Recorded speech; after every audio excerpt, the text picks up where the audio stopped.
They whisper it like it's supposed to scare you. Like the word hit list still has power over someone who already buried their old self without a funeral. They think you'd panic if you knew how often your name pops up in private chats, side conversations, late night scrolling sessions where envy wears a hoodie and pretends it's concern. But here's the part they didn't calculate. You don't care. Not because you're reckless, not because you're arrogant, because fear doesn't stick to someone who already stopped needing approval to breathe. You clocked the shift the moment they started watching instead of talking, measuring instead of mocking, studying instead of dismissing. That's always the tell. When the jokes stop and the silence gets heavy, somebody's nervous. They ran the usual checks. They expected chaos, instability, spirals, something loud enough to explain away. But your patterns didn't match the story they wanted. Your reaction slowed. Your circle shrank, but sharpened. Your emotions stopped spilling everywhere, like a broken drink they could clean up and analyze. You didn't lash out. You didn't implode. You didn't beg to be understood. And that's where the unease crept in. Because people know how to handle explosions. They don't know what to do with someone who goes quiet and clear. Clarity doesn't argue. It doesn't defend itself. It just stands there, making everyone else feel exposed. Here's the funny part. They think you're dangerous because you stopped performing. You stopped explaining yourself to people who were never listening. You stopped reacting to bait dressed up as jokes, concern, or just asking questions. You stopped bleeding emotionally for entertainment. Your calm threw off their math. Calm in a world addicted to drama looks suspicious. Calm looks like preparation. Calm looks like control. And control, real control, doesn't announce itself. It just changes the room temperature when it walks in. You're not on their imaginary hit list because you're plotting anything. You're on it because you became unreadable. You don't move from impulse anymore, you move from intention. You don't chase validation, you select alignment. You don't raise your voice, you raise standards.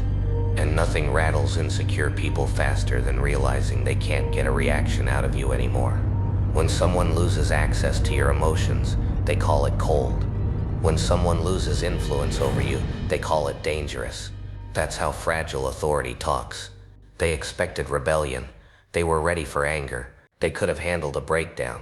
What they weren't ready for was discipline without bitterness, detachment without apathy, confidence without noise. You didn't burn the system down. You simply stepped out of it, and now it doesn't know how to categorize you. You're not a follower, but people notice you. You're not a leader, but your presence reorganizes dynamics. You're not loud, but rooms feel different after you leave. That's not menace. That's gravity. And the reason you don't care? Because once you've rewired yourself internally, outside threats feel theatrical. Once you stop seeking permission, judgment becomes background static. Once you understand how manipulation works, it stops working. They can watch. They can whisper. They can add your name to whatever imaginary list helps them sleep. None of that touches someone who's already sovereign in their own head. You're not reckless. You're resolved. You're not hunted. You're ahead. So let them panic quietly. Let them overanalyze silence and call it strategy.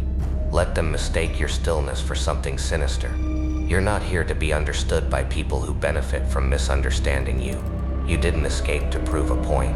You escaped because you outgrew the cage. And the truth they don't want to admit, the part that really scares them, is that you're not dangerous because you might strike. You're dangerous because you don't need to. And that's the part that keeps them awake. Not the idea of you doing something reckless, loud, or destructive, but the realization that you're done reacting. You don't flinch when your name gets dragged. You don't correct the record. You don't rush in to defend your character like it's a hostage situation. You let people talk themselves into corners while you stand there, relaxed, watching them reveal exactly who they are. Silence became your filter. Patience became your weapon. And suddenly, everyone who relied on your emotional availability feels locked out of a room they used to walk into uninvited. They don't know how to read someone who doesn't need to be liked to function. They don't know how to threaten someone who already made peace with being misunderstood. Fear only works when a person is still negotiating their worth with the world.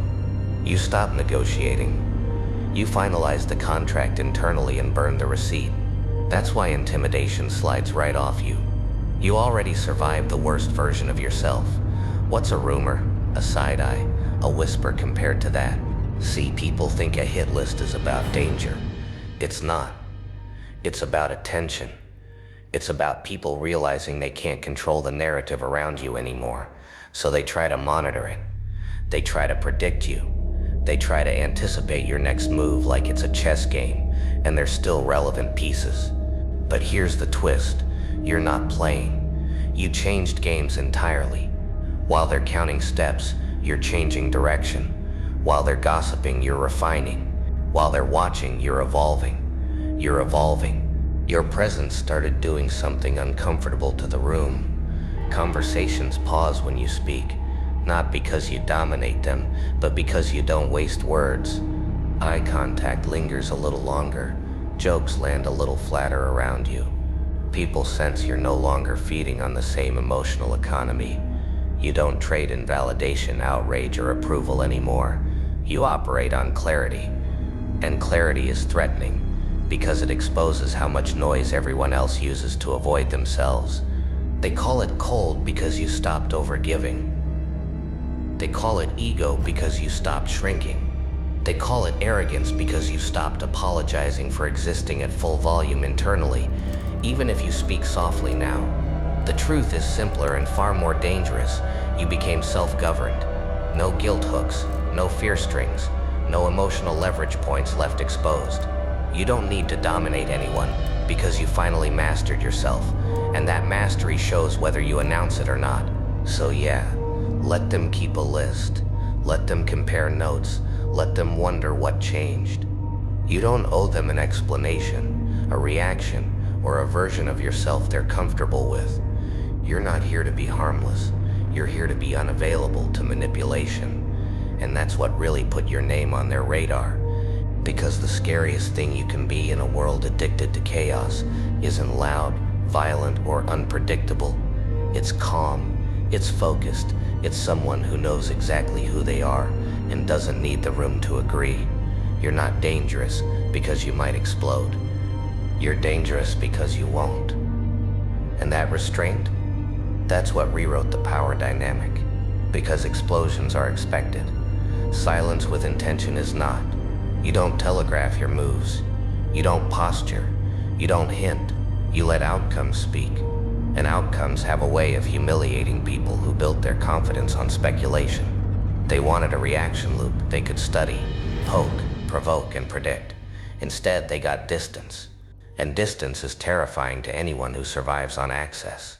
What really rattled them is how clean the shift was. No dramatic announcement, no manifesto, no public reinvention arc. You didn't find yourself in a way that could be mocked or copied. You simply stopped carrying dead weight, habits, people, narratives, and your life recalibrated like a system finally running without malware. The data didn't show chaos, it showed coherence, and coherence reads like intent. Intent reads like preparation. That's when curiosity quietly turns into concern. They keep asking the same question in different ways. What does this person want? And the answer keeps breaking their assumptions. You don't want revenge. You don't want dominance. You don't even want recognition. You want alignment. You want your time back. You want your energy clean. You want your mind quiet enough to hear yourself think. That kind of motivation doesn't fit into threat models built on fear, greed, or ego. It doesn't make sense to people who only understand movement when it's driven by desperation. Your detachment exposed something ugly in them. When you stopped feeding the dynamic, they had to sit with themselves. When you stopped explaining, they had to fill the silence with their own insecurities. When you stopped showing up emotionally, their leverage evaporated. That's why the narrative around you keeps shifting. First you were going through something, then you were acting different, then you were cold, now you're dangerous. Labels change when control is slipping. And here's the part you already know but never say out loud. They're not watching to stop you, they're watching to learn. They're studying what happens when someone exits the loop without falling apart, when someone removes themselves from the emotional economy and still thrives, when someone becomes harder to manipulate, not by force but by awareness. You're not the threat. You're the proof of concept, and proof is always more disruptive than protest.